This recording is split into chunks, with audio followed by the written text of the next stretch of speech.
I do want to say Ashley Darby looked the frig good. She took the cake this episode. She was best dressed. And hey, see what's about to happen. Hey, we'll see what's about to happen. What's up, y'all, and welcome back to my channel. Welcome back to another review. We are reviewing the Real Housewives of Potomac. This is season 9, episode 1. A crash course in deflection. You guys, I don't know how much. Actually, I'm gonna just go ahead and get it out the way now. I still cannot believe that our girl Candace is not here. I still cannot believe that Candace is not here. Candace is no longer with us. She's in a better space. She's in a better place. But a moment of silence for our girl Penny. This ain't right. We're having fun and our girl Penny isn't here. A moment of silence, please. Here's to our homegirl, Penny Proud, who ain't here. Hey! Okay, we move. Thank you so much for coming back to my channel. If you are new, welcome back to my channel. Don't forget to like the video. Hit the notification bell so you don't miss out on when I post, upload, or go live. Now, let's go ahead and jump right into the review. Alright, you guys, so we're reviewing The Real Housewives of Potomac, Season 9, Episode 1, A Crash Course in Deflections. I want to start this episode off by saying I don't condone drinking and driving. I don't know anybody that does condone drinking and driving, but these people on these shows, they should honestly be reprimanded. I feel like they should be reprimanded. You should either get suspended an episode or two, like something should happen. You have the funds, you have the means. These are luxury shows, are they not? Why are you getting arrested for drinking and driving? Why are you driving yourselves home? Why are you guys using car service during the show, but not using it in your real everyday lives? That doesn't make sense to me. That literally doesn't make sense to me. Make it make sense. Like, call an Uber, call a taxi, call Ray, call your daughter. You don't have a sister or a cousin that can come pick you up? Uber is literally everywhere. And it runs all times of night. I would know. So, moral of the story, if you don't have regard for your own life, have regard for other people's lives. I want to start this episode off by saying I'm giving everybody a clean slate. I'm very disappointed that Candace is not here, but she's in a better place. She's in a better space for her baby, her health, her mental. Like, I'm very proud of her for making the decision that she made. Because I feel like it took her a minute to get pregnant. And if leaving the show was what she needed to actually even keep her baby, by all means. So, we're really going to see how Gizelle moves without Robin being here. I really thought, I don't know, I feel like Robin is probably, they're still friends.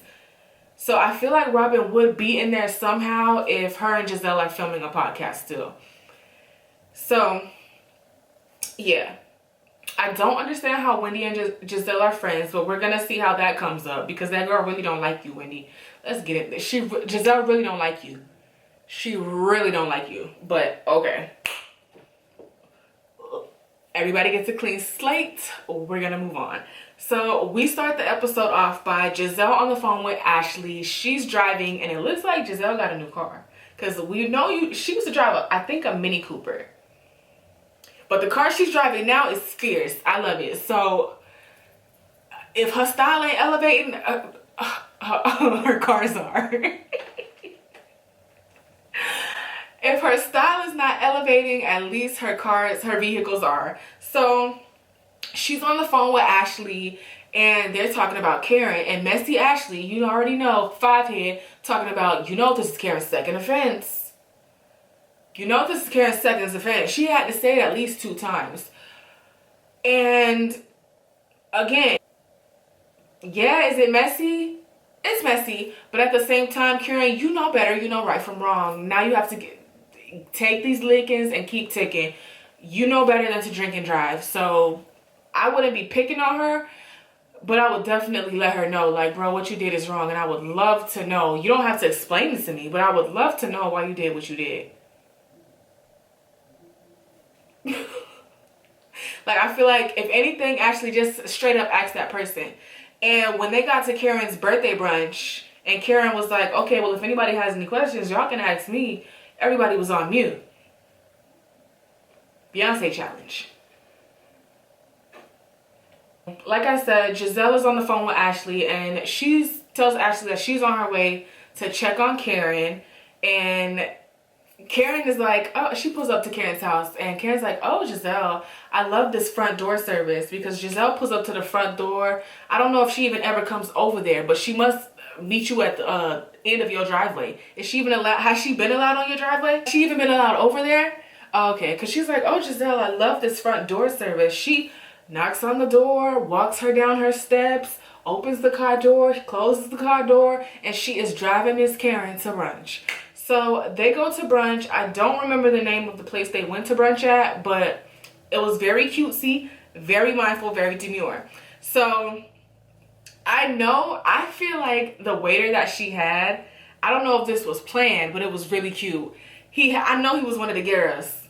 I know he was one of the kids, and he was like, Giselle, I just want to let you, I don't even know if he called Giselle by name, but I know he watched the show. He has to watch the show and keep up with the tea and know that Karen got a DUI, and Karen must actually really be one of his good customers. Whether she's nice or not, she is a really good paying customer. So he goes, I just wanted to say that as much as Karen has come here, she's never had an alcoholic beverage here. And Giselle goes, you guys don't even sell alcohol here. And he said, stop right there. That's where you're wrong. Look at them ladies behind you. And the ladies behind them talking about some clink, clink, clink, clink, clink, showing their mimosas. And it looked like mimosas to me, but I don't drink, so I really couldn't tell you. So she obviously brings up the DUI, and she goes, what's going on with that? Are you still going to court?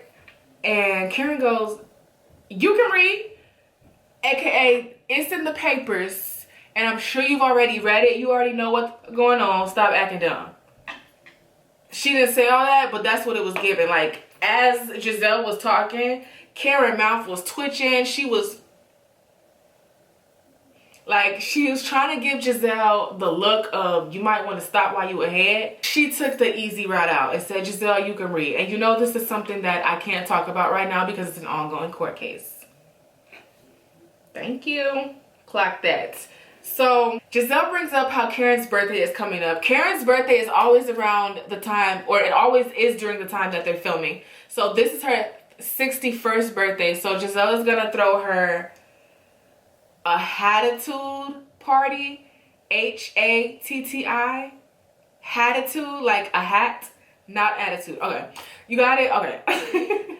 So she's going to throw her like a birthday party or a brunch party.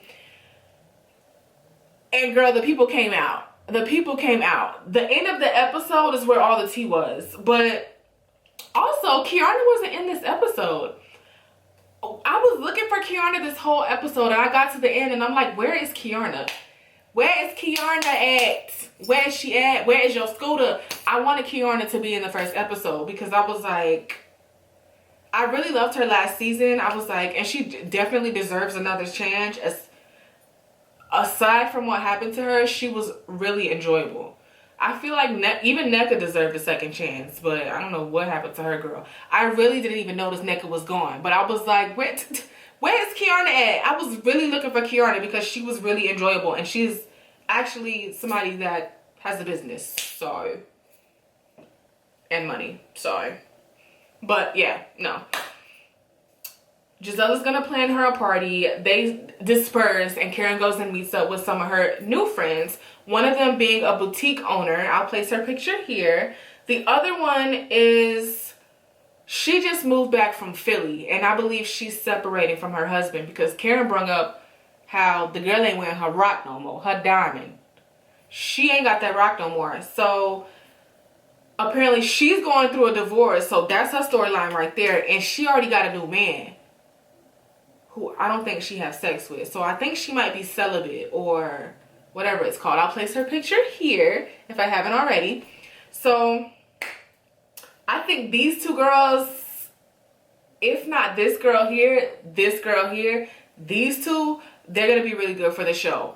Also, Kiana and Jacqueline are on the show. Mia is bringing her friend, and she's also bringing Ink, girl. Ink is going to be on the show. Ink is going to be on the show. I wonder if he's going to get paid, but Mia is playing reindeer games, and I don't got time for it. She ain't even playing reindeer games no more. She playing crackhead games. Like, it's actually ridiculous. So, like I said, Karen is meeting up with her friend who owns the boutique in the mall, and her other friend who just moved from Philly. I did not write their names down in my notes, which is what I keep looking at, but I didn't write their names down. So I will put their pictures across the screens as well as their names as I'm editing this video.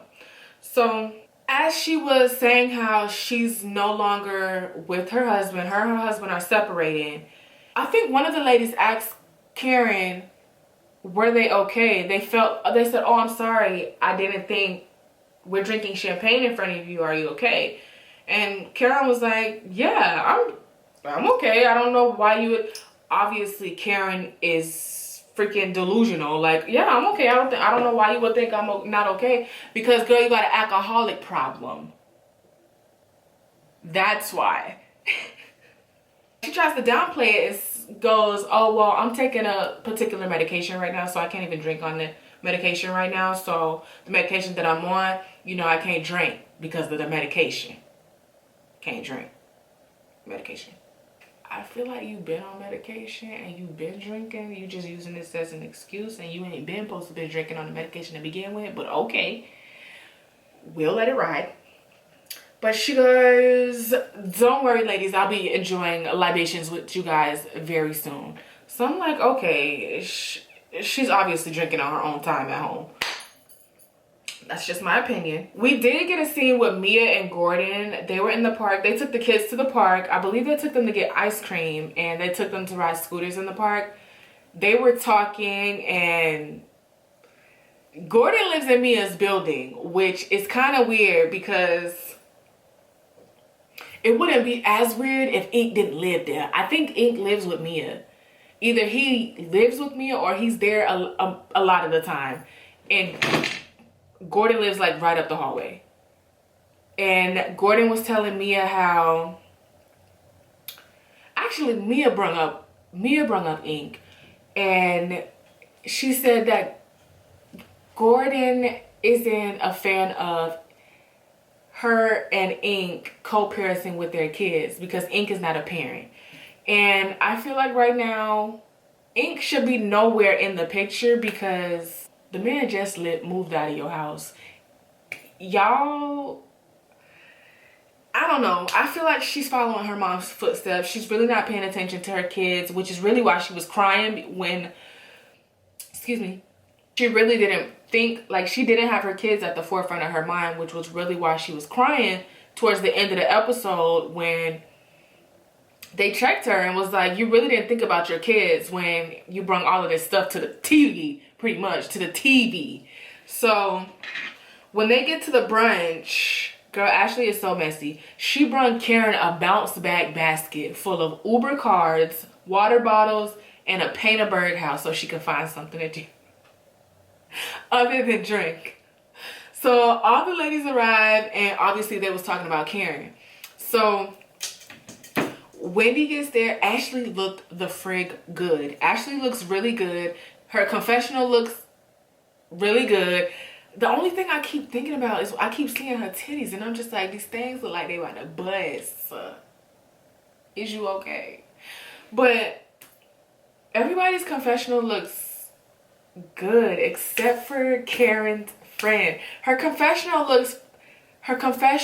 look, for whatever reason, looks really dated. It gives like 2015, 2016 Real Housewives of Atlanta vibes.